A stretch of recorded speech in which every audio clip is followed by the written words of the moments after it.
Leading the Nightline tonight, Sarawak requires about 2,000 additional doctors to meet the growing demands of its healthcare system, including strengthening cardiology services ahead of the opening of new heart centres in Cebu and Miri. Minister for Public Health, Housing and Local Government, Dr. Ahmad Dr. Sim Kui Hyun says the shortage of medical personnel remains a major challenge in the state's efforts to improve access to quality healthcare. This is an urgent matter due to Sarawak's vast geographical landscape and plans to expand specialist healthcare services across the state.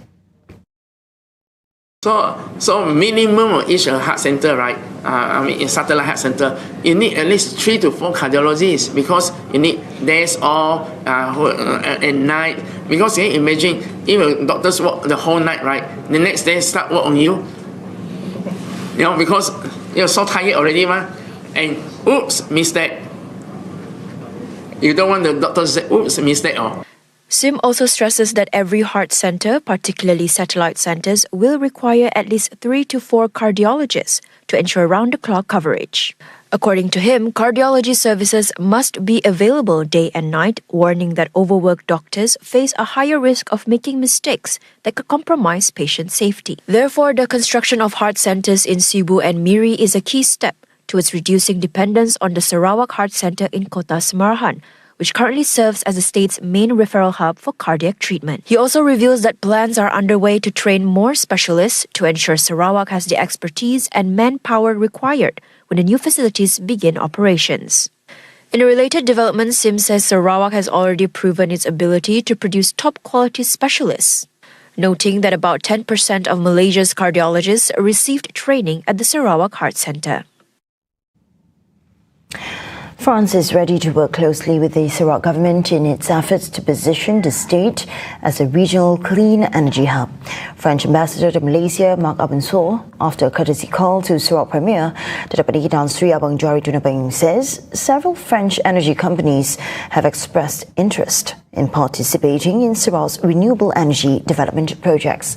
According to Abensour, Total Energies and Electricité de France, EDF, are among the French companies with extensive experience in hydropower development and could contribute expertise to Sarawak's proposed Malata Dam project. There is also Air Liquide, who also have already existing project here on biomethanol, and is very much interested also in contributing in SAF production for the green aviation in the future. So you see, we have some key players already present or who want to increase their presence in Sarawak. Beyond the energy sector, Abensour says France is also keen to support the development of other strategic industries in Sarawak, including semiconductors, aeronautics and air connectivity, particularly through the Air Borneo Development Plan. At the same time, he proposes a collaboration between the Quai-Branly-Jacques Chirac Museum in Paris and the Borneo Cultures Museum (BCM) to strengthen cultural exchanges, knowledge sharing and heritage preservation between France and Malaysia, particularly Sarawak. According to Abensour, the proposal was discussed with Quai-Branly-Jacques Chirac Museum Chairman Emmanuel Cazareru during his visit to Paris several weeks ago.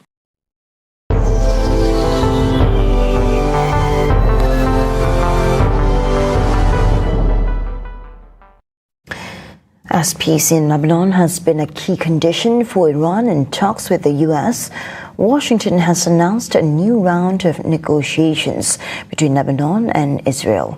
Amid a shaky ceasefire, Lebanese people have been returning to their homes in the south of the country. Many are seeing only ruins. RT's Steve Sweeney has the story. With a temporary lull in Israeli hostilities since Saturday, those displaced by Israel's war are returning to their towns and villages in southern Lebanon, many for the first time in months. One of them is Tariq Mroueh. His home in Nabatea was damaged in an Israeli strike which targeted his apartment block, a civilian building which residents say had no connection to Hezbollah. Heavy Israeli strikes hit residential areas across the city. Tariq says Israel deliberately targets civilian buildings as a form of collective punishment. We always say, and we know, that the Israeli enemy doesn't always target resistance fighters and Hezbollah members. They always aim to inflict damage and harm on this city because of its loyalty to the resistance and Hezbollah, in order to turn the people against Hezbollah. This makes them believe that the damage was inflicted on them by Hezbollah, while in reality, Israel's objective is to inflict harm on homes, shops, and other places where no resistance fighters are present. The destruction extends far beyond private homes. Historic markets, businesses and community spaces have all been damaged or destroyed. According to the local mayor, some 50% of the destruction in the city came during a period of just 48 hours. For many residents, the loss is not only economic but cultural, erasing landmarks that connected generations to the city's past. Well, this is Nabatea Old Souks. It's been a centre of trading for the city dating back to the Mamluk and Ottoman eras. It's been destroyed now in an Israeli strike, showing that Israel is not simply striking at Hezbollah targets, but it's targeting civilian homes, civilian infrastructure, and destroying the very fabric of life. But for many in Nabatea, the destruction is not simply a story of the past. Even as residents clear rubble and repair homes, they say the threat of renewed attacks remains ever present. Right now, as you are making this report, they could strike us with a missile and kill us all. My sister thought we were going to die, but thank God we managed to get out. There is no safety here on the front line. For many, the future remains uncertain amid fears that the sound of drones overhead could once again be followed by airstrikes. Well, just days ago, this whole area behind me was subjected to heavy and intense Israeli bombardment. The road to the side of us, known as Death Road, saw numerous vehicles targeted in Israeli drone strikes. Behind the hill, Maifadoon, subjected to Israeli strikes which massacred an entire family. Now, to this side of me lies Kafar Tebnit. This has seen intense fighting between Hezbollah and Israeli soldiers as they try to push forward towards Nabatea. On the ridge, the Beaufort Castle. This is an area that Israel claimed to have taken control of, but which many say was simply a PR stunt. And again, on the ridge is the Ali Al-Tahir Hill. This has been subject to intense bombardment and intense fighting as Israel sought but failed to take control of it, giving it a strategic view over the entire region. For now, we have peace, we have calm, but speaking to locals, they fear that the bombing could restart again at any moment. This is Steve Sweeney for RT in Nabatea, southern Lebanon. Iran's Revolutionary Guards IRGC warned that any vessel transiting the Strait of Hormuz without prior authorization would face action amid ongoing disputes over the future management of the strategic waterway. The status of the strait, a critical route for global energy shipments that was blockaded by Iran during the recent conflict, remains a major issue in negotiations between Tehran and Washington. Iran has stated that it intends to introduce maritime service fees rather than tolls for vessels using the waterway. The U.S., however, maintains that the Strait of Hormuz is an international waterway and should remain free of such charges. The IRGC states the only approved route through the strait is the one designated by the Iranian government. They described any unauthorized passage as both unacceptable and highly dangerous. It also criticized what they described as a newly announced route through the strait by certain authorities. While the statement did not identify those authorities, it appeared to be directed at Oman, which had announced a temporary maritime corridor overnight. Oman's authorities released a map showing a route running close to Oman's coastline, stating that it had been coordinated with the International Maritime Organization, IMO, UN's agency responsible for maritime safety. The Strait of Hormuz, located between Iran and the Gulf states, handles roughly 20% of the world's crude oil and liquefied natural gas LNG shipments. An MOU signed last week between Tehran and Washington to end their conflict allows commercial vessels to transit the strait free of charge for the next 60 days. With negotiations between Iran and the U.S. continuing, arrangements governing the strait after that period remain uncertain. France announced the first confirmed case of Ebola identified on its territory, involving a doctor who had flown back from the Democratic Republic of Congo that's inundated by a massive Ebola outbreak.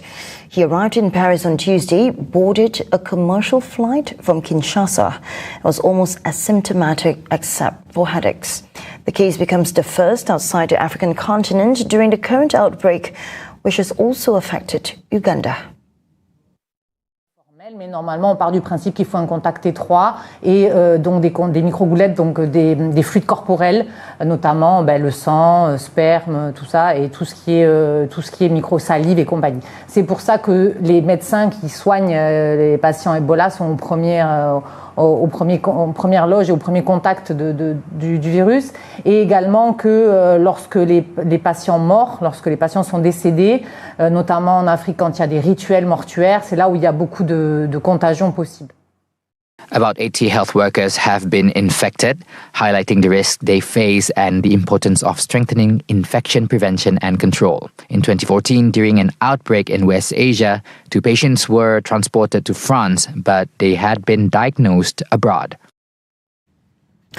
A train earthquake that was Venezuela's largest in over a century has killed at least 164 people and destroyed multiple buildings near the capital, where residents searched Thursday for missing relatives.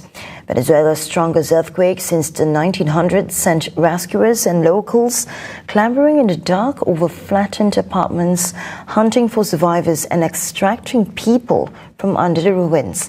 The toll has climbed quickly, with interim President Delcy Rodriguez reporting at least 164 dead and over 970 injured, and noting the state of La Guaira, north of Caracas, was hit hard.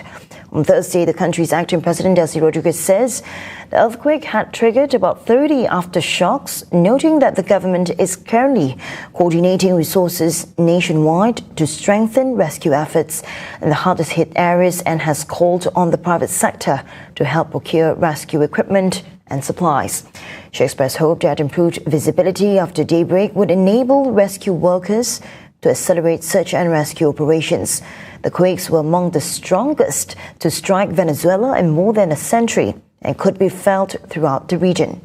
Tremors were significantly far-reaching, triggering building evacuations in Brazilian cities, roughly 1,700 kilometers away from Venezuela's capital, Caracas.